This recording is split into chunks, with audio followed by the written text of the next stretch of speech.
కుదిపేస్తున్న అంశం. ఇది మంత్రి గారి నోటి నుంచి వచ్చిన వ్యాఖ్యలు. కొండా సురేఖ గారు మాట్లాడింది. కొండా సురేఖ గారు చేసిన వ్యాఖ్యలు నాగార్జున గారు కూడా దానికి కౌంటర్ ఇచ్చారు. న్యాయపరంగా నేను ముందుకు వెళతాను, దీన్ని అయితే ఆపేది లేదని.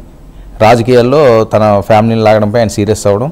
కొండా సురేఖకు లీగల్ చర్యలకు సిద్ధమవుతున్న నాగార్జున భారీగా లీగల్ యాక్షన్ ఉండబోతుందని చెప్పి ఆయన డైరెక్ట్గానే హెచ్చరించిన పరిస్థితి.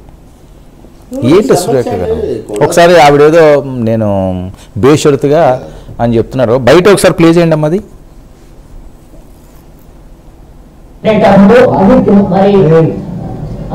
కేటీఆర్ క్యారెక్టర్ గురించి వారి గతంలో వారు చేసినటువంటి కార్యక్రమాల గురించి మహిళల మీద వారికి గురించి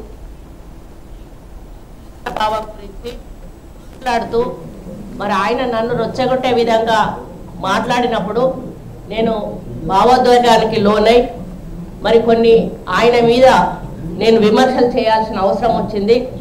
ఆ సందర్భంలో నాకు ఇంకెవరి మీద కూడా వ్యక్తిగత ద్వేషం కానీ మరి వ్యక్తిగత కోపం కానీ లేదు. అనుకోని ఆ సందర్భంలో ఒక కుటుంబం మాట నేను తీయడం ఏదైతే ఉందో అది అనుకోకుండా నా నోటి నుంచి జరగడం జరిగింది. ఆ తర్వాత వారి ట్వీట్ చూసిన తర్వాత నేను కూడా చాలా బాధపడ్డాను. ఎందుకంటే ఏ విషయంలో నేనైతే బాధపడతా ఉన్నానో ఆ విషయంలో నేను ఇంకొకరిని నొప్పించాను అని తెలిసి రాత్రి వెంటనే మరి దాన్ని వెనక్కి తీసుకుంటూ నేను ట్వీట్ చేయడం జరిగింది. కాబట్టి నాకు జరిగిన అవమానం, నేను పడ్డ బాధ ఇంకొకరు పడకూడదు అనేటువంటి ఒక ఆలోచనతోటి నేను బేషరతుగా దాన్ని వెనక్కి తీసుకోవడం జరిగింది. కానీ కేటీఆర్ విషయంలో మాత్రం తగ్గేది లేదు. ఆయన తప్పనిసరిగా క్షమాపణ చెప్పాల్సిన అవసరం ఉంది. ఆయనే సార్ ఇప్పుడు నేను సాయంత్రం నుంచి ఈ అంశం మీద మాట్లాడుతున్నాను. మీడియాలో కూడా చాలా చర్చ జరుగుతుంది కదా. ఉదయం నుంచి ఆమె ట్వీట్ చేశారు, వెనక్కి తీసుకున్నారు.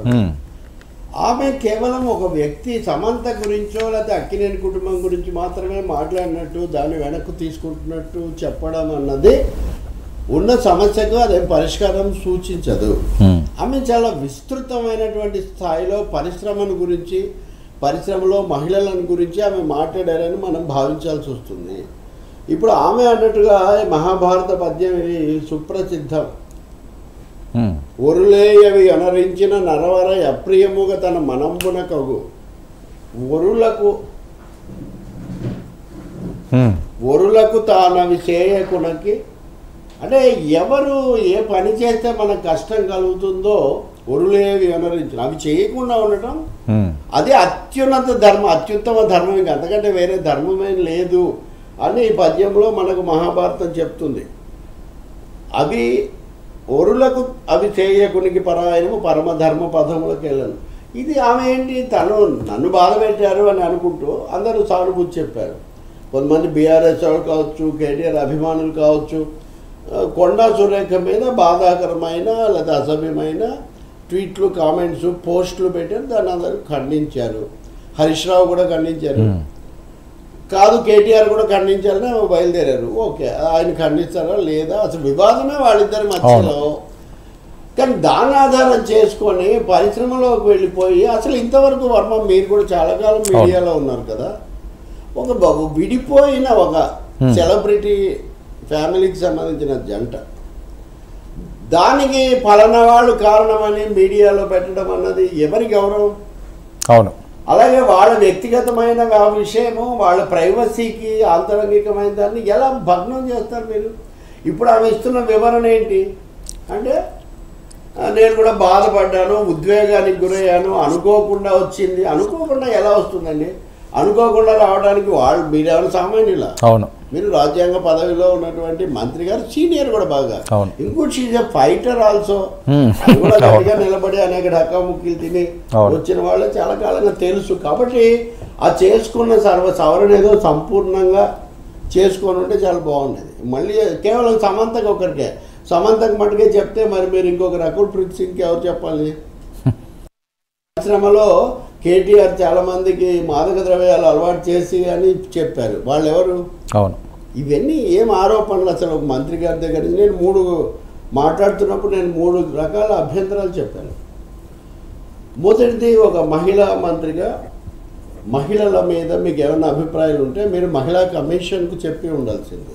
అన్యాయాలు జరిగాయి అనుకుంటే, లేదా ఇంకేదైనా మీరు కమిటీగా మీరు వేసి ఉండాల్సింది. రెండోది, ఇలాంటి సందర్భాల్లో పేర్లు చెప్పకూడదు, విక్టిమ్స్ పేర్లు చెప్పకూడదు. పలానా వాళ్ళు చేశారు, ఒకవేళ మీరు కేటీఆర్ టార్గెట్ అని మీరు అనుకున్నప్పటికీ విక్టిమ్స్ పేర్లు చెప్పకూడదు. మీరు చెప్పారు, అవును, కుటుంబాల పేర్లు కూడా చెప్పారు, విక్టిమ్స్ మాత్రమే కాదు. ఇంకా మూడోది, రేవంత్ రెడ్డి గారు డ్రగ్స్ మీద చాలా యుద్ధం చేస్తానని ప్రకటించారు హైడ్రా కంటే ముందు. కానీ మీరు ఆ డ్రగ్స్ కూడా అదంతా కావాలని చేశారు అని మీరు చెప్తున్నారు ఇప్పుడు. అంటే డ్రగ్స్ ఇది కూడా ఇంకేం లేదు, అది కేవలం కేటీఆర్ లోవచ్చు అని ఏమైంది, ఎక్కడికి తీసిపోయారు? సో సమంత చాలా బాగా ఎఫెక్టివ్గా స్పందిస్తూ ఒక మాట అన్నారు తన స్పందనలో. ఈమె కంటే ఆమె కొంచెం సూటిగా స్పందించారు.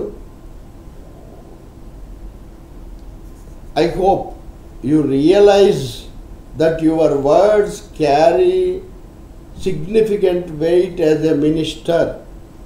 I implore you to be responsible and respectful of individuals' privacy. మంత్రిగా మీ మాటలకు ఉన్న తూకాన్ని విలువను మీరు గుర్తించుతారని, మహిళల యొక్క డిగ్నిటీని మీరు గౌరవిస్తారని నేను ఆశిస్తున్నాను. ఇంకో మాట కూడా చెప్పారు. మీరు మీడియాలో సమంత ఆమె ట్వీట్స్ వీటి మీద చాలాసార్లు చర్చించుంటారు. ఆమె వాళ్ళు ఎట్లా ఉన్నా సరే ఈ వ్యాఖ్యాతలు వాళ్ళ విడాకుల గురించి చాలా చర్చ. To clarify, my divorce was mutual consent and amicable with no political conspiracy involved. ఎంత పెద్ద మాట అండి ఇది. మేము పరస్పరం అంగీకారంతో చాలా సామరస్యంగానే విడిపోయాము, మీరు రాజకీయ కుట్రలోకి దీన్ని లాగకండి అని. అంతకంటే ఇంకేముంటుంది, ఇంకా చెప్పగలిగింది ఏముంది? కానీ విచిత్రంగా మీరు చూసారా, నాగార్జున యొక్క కన్వెన్షన్ కూల్చినప్పుడు ఎవరు ఏమి స్పందించలేదు. అవునా? ఎందుకంటే అది వేరే విషయం. కానీ చిరంజీవి గారు మాట్లాడారు, అల్లు అర్జున్ మాట్లాడాడు, వెంకటేష్ మాట్లాడాడు, ఆల్మోస్ట్ చాలా మంది పరిశ్రమ మొత్తం. ఇంకా ఈ విషయంలో ఖుష్బూ మాట్లాడారు, అక్కడి నుంచి జూనియర్ ఎన్టీఆర్ మాట్లాడారు, నాని మాట్లాడారు నిన్ననే. ఇంతమంది ఇంకా రచయితలు వీళ్ళంటే ఇంకా కోన వెంకట వీళ్ళందరూ స్పందించారు. కోన వెంకట వీళ్ళు అంటే ఇంత ఇండస్ట్రీ ఎందుకు కదిలిందండి అంటే మీరు మంచు విష్ణు ఇప్పుడు ఈ ఫిల్మ్ ఛాంబర్ లో దీని మీద ఒక ప్రత్యేక సమావేశం ఏర్పాటు చేశారు. ఇప్పుడు మాతో పడిందా కళ్యాణ్ కూడా మాట్లాడుతున్నాడు, నిర్మాత. ఇక్కడ సమస్య ఏంటంటే మహిళల భద్రత, దాని మీద మనం కూడా మాట్లాడాం. కేరళలో హేమా కమిటీ ఇక్కడ కూడా వేసారు, ఆ కమిటీలో మీరు చేయండి. కానీ మీరు పరస్పరం సంబంధం లేని విషయాలన్నింటినీ ముడిపెట్టి రాజకీయాల్లోకి తీసుకొచ్చి, రాజకీయాల్లో కుటుంబాలు తీసుకొచ్చి, భార్యలను ఎందుకండి తెస్తారు పదే పదే? భార్యలు, తల్లులు, చెల్లెళ్ళు వీళ్ళందరినీ రాజకీయాల్లోకి తేలిగ్గా తీసుకొని వచ్చి వాళ్ళ పేర్లు వాడేసి ఆ చర్చను ఎక్కడికో హైజాక్ చేసి ఏం జరుగుతున్నట్టు ఉపయోగం ఏముంది దీనివల్ల? ఇప్పుడు మీరు సవరణ ఏం చెప్తారు? సమంత బాధపడింది, సమంతకు సారి చెప్తున్నాను, వెనక్కు తీసుకో అంతే చెప్తే మీరు మాట్లాడింది సమంత ఒక్కరి గురించేనా? అవును, పరిశ్రమలో మహిళలందరి గురించి కదా. నేను ఇందాకే చెప్తున్నా వర్మ, పరిశ్రమలో మహిళల గురించి చులకనగా మాట్లాడతారు. చాలా దిగ్గజాలు ఇద్దరే అని మనం చెప్పుకునే ఎన్టీఆర్, ఏఎన్ఆర్ కంటే బి సరోజాదేవికి ఎక్కువ డబ్బులు ఇచ్చిన రోజులు ఉన్నాయి. వాణిశ్రీకి, సావిత్రికి, హేమమాలిని లాంటి వాళ్లకు, శ్రీదేవి లాంటి వాళ్లకు. సో పరిశ్రమలో మహిళలు అంటే అంత ఇది కాదండి. ఇప్పుడు కూడా ఒక 3-4 అలాంటి టాప్ గ్రేడ్ హీరోయిన్స్ ఉన్నారు, వాళ్ళతో హీరోలు వెయిట్ చేస్తారు వాళ్ళ కోసం. అటువంటి వాళ్ళను చాలా చులకన చేసి బయట వాళ్ళు కొంతమంది మాట్లాడటం, మహిళగా ఉంది. She's also fighter. మరి ఆమె ఎంత జాగ్రత్తగా ఉండాలి. నేను కేటీఆర్ అంటే బాణం ఆమె కేటీఆర్ మీద వేయాలనుకున్నాను, ఆ బాణం వెళ్ళి ఎవరికి తగిలింది? అవును, టార్గెట్ అయింది నాగార్జున ఫ్యామిలీకి తగిలింది. సినీ ఫ్యామిలీ అన్నాను, it is not just Nagarjuna family, it is Telugu film family as such. ఇందులో హర్ట్ అయింది, అందుకే ఇంతమంది స్పందిస్తున్నారు. పోనీ మీరు మాట్లాడేటప్పుడు ఏదో బజార్లో ఏదో అని తర్వాత ఏదో అన్నట్టుగా మీరు పెద్ద మాటని కొద్దిగా సర్దుకుంటే ఉపయోగం ఉంది. అదే అలాగే అనండి. ఏదో కోపంలో మాట్లాడాను, నేను ఏం చేశానో అది పొరపాటు అయిపోయింది, నేను ఇంకా వాటన్నింటినీ వెనక్కు తీసుకుంటున్నాను చెప్పండి. నేను కేటీఆర్ను వదిలిపెట్టమని ఎవరు చెప్పారండి? మీరు చూసుకోండి. అవును, కేటీఆర్ని మీరు వదిలిపెడితే బీఆర్ఎస్ కాంగ్రెస్ రాజకీయం వస్తే ఇంకా తెలంగాణ రాజకీయం ఉంది, ఎవరు అనుకోరు అట్లా. అంటే మళ్ళీ నేను తగ్గాను అనుకుంటారేమో అని దాన్ని మళ్ళీ ఆమె ఒక చిన్న విశేషణం జోడిస్తున్నారు. సో ఓకే, బ్యాడ్ అండి.